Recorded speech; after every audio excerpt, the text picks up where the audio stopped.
Friends, Bharat আর ইংল্যান্ডের পঞ্চম ম্যাচে দ্বিতীয় ইনিংসে ভারতীয় ফাস্ট বোলার আকাশদীপ ব্যাটিংয়ে তাণ্ডব মাচালেন ইংল্যান্ডের ওভাল স্টেডিয়ামে। হ্যাঁ বন্ধুরা, ভারতের নাইট ওয়াচম্যান হিসেবে ব্যাটিং করতে পাঠানো আকাশদীপ তিনি ইংল্যান্ডের ওভাল স্টেডিয়ামে দ্বিতীয় ইনিংসে এমন ব্যাটিং করলেন যেটা দেখে ভারতীয় টিমের কোচ গৌতম গম্ভীর এমন কিছু তাকে বলেছেন যা শুনলে আপনি অবাক হয়ে যাবেন। তো কি বলেছেন ভারতীয় টিমের হেড কোচ গৌতম গম্ভীর শুনবো আমরা এই ভিডিওতে।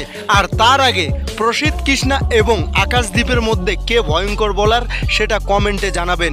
তো বন্ধুরা, ভারত আর ইংল্যান্ডের মধ্যে 5টি টেস্ট ম্যাচের সিরিজের পঞ্চম ম্যাচ মানে শেষ লড়াই হচ্ছে ইংল্যান্ডের ওভাল স্টেডিয়ামে। হ্যাঁ বন্ধুরা, যদি ম্যাচের কথা বলি তাহলে ইংল্যান্ডের ক্যাপ্টেন অলি পপ টসে জিতে ফিল্ডিংয়ের সিদ্ধান্ত নেয়, তারপরে ব্যাটিং করতে আসে ভারতীয় টিম। আর ভারতীয় টিম প্রথমে ব্যাট করতে এসে মানে প্রথম ইনিংসে খুব খারাপ প্রদর্শন করে আর ভারত 224 রানে অল আউট হয়ে যায়। তারপর ইংল্যান্ডের টিম ব্যাট করতে আসে আর সেখানে তাদের দুই ওপেনার জ্যাক ক্রলি আর তার সাথে বেন ডাকেট তারা দুইজনে বিধ্বংসীভাবে ব্যাট করে।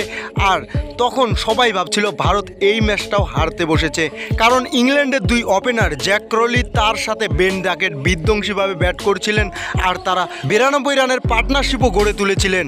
আর সবাই ভাবছিলেন ভারত এই ম্যাচটাও হারতে বসেছে। হ্যাঁ বন্ধুরা, ইংল্যান্ড তখন ফেভারিট ছিল, কিন্তু তারপর মোহাম্মদ সিরাজ আর প্রসিদ্ধ কৃষ্ণা তারা দুইজনে বিধ্বংসীভাবে বল করে আর ভারতকে ম্যাচে নিয়ে আসে।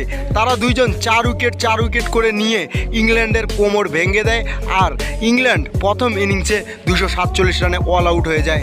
তারপর আবার ভারতীয় টিম দ্বিতীয় ইনিংসে ব্যাট করতে আসে। যশস্বী জয়সওয়াল দুর্দান্ত ব্যাট করেছিলেন, কিন্তু কেএল রাহুল আউট হয়ে যায়। তারপরে সাই সুদর্শন জীবনদান পায়, কিন্তু তারপরেও তিনি আউট হয়ে যান।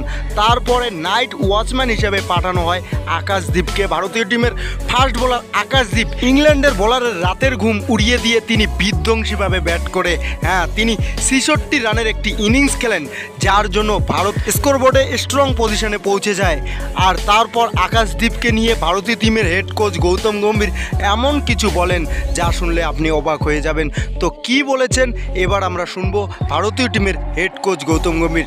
তিনি বলেছেন যে ওভালের এই ঐতিহাসিক পিচে রান বানানো মোটেও সহজ কাজ নয়, যেখানে জো রুট, শুভমন গিল প্রথম ইনিংসে রান বানাতে পারেনি, জো রুটের মতো ব্যাটসম্যান প্রথম ইনিংসে রান বানাতে পারেনি, সেখানে আকাশদীপের মতো একটা ফাস্ট বোলার সে এতগুলো রান বানিয়েছে এই কঠিন পিচে, যেটা মোটেও সহজ কাজ ছিল না। সেই জন্য আমরা তাকে ধন্যবাদ জানাই। আর আমাদের যে ডিসিশন ছিল 4 নম্বরে আকাশদীপকে পাঠানো আর তাকে যে দায়িত্ব দেওয়া হয়েছিল সেটা তিনি ভালোভাবেই পুরো করেছেন, এমনকি তার দায়িত্বর থেকে বেশি করেছেন। তো বন্ধু, এটাই বলেছেন ভারতীয় টিমের হেড কোচ গৌতম গম্ভীর। তো গৌতম গম্ভীর ঠিক বলেছেন না ভুল বলেছেন সেটা আপনি ভিডিওর নিচে কমেন্ট সেকশনে জানান। তো বন্ধু, এটাই ছিল ভিডিওটা ভালো লাগলে লাইক করো, সাবস্ক্রাইব করো চ্যানেলটাকে ক্রিকেট নিউজ পাওয়ার জন্য। ধন্যবাদ।